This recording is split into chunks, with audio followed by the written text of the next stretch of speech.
कोई एक सुहाग गीत सुनाती हूँ। मेरा सुहाग गीत अच्छा लगे तो प्लीज सब्सक्राइब करें, लाइक करें और कमेंट करके बताएं कैसा लगा। दुआराई बैठल रोए बेटी का पापा, अरे मम्मी आंगनवा का बिचारे लालनवा।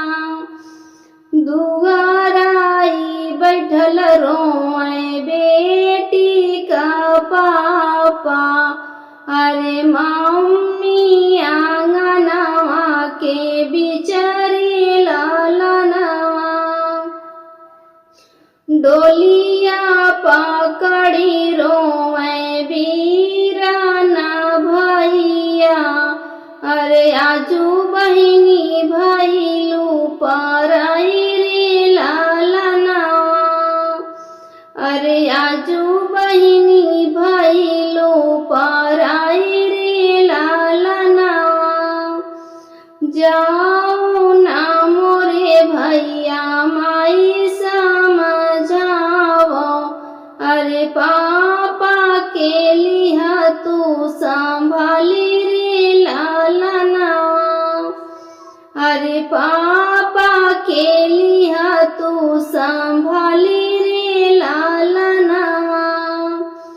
फिर लौटी आई है जे सावन का महीनावा, अरे बहिनी का किया इंतजार रे लालनवा।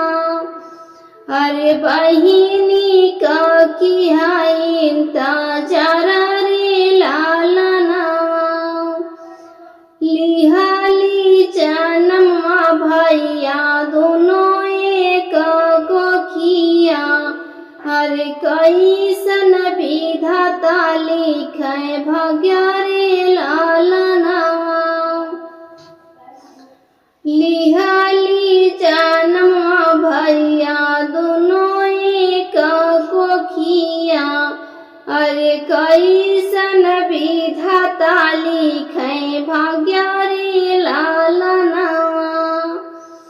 पापा जे दिहले तोहे घरवा दुआरवा, अरे हमका तो दिहले निकाली रे लालनवा।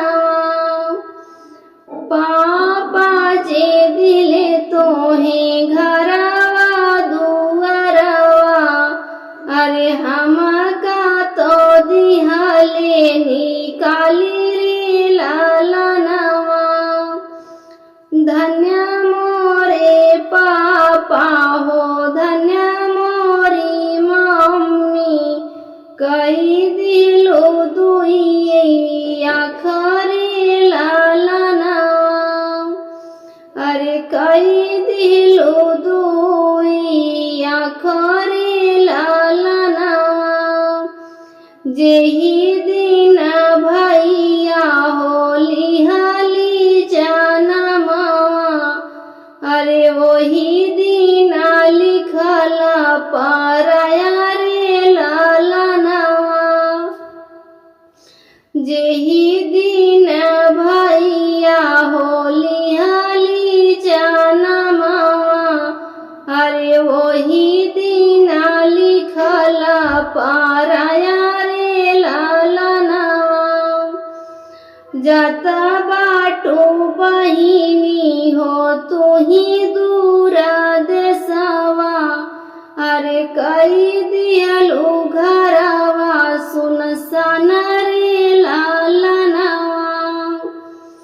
जात बाटो बहिनी हो तुही दूर देशवा, अरे कई दियलू घर सुनसान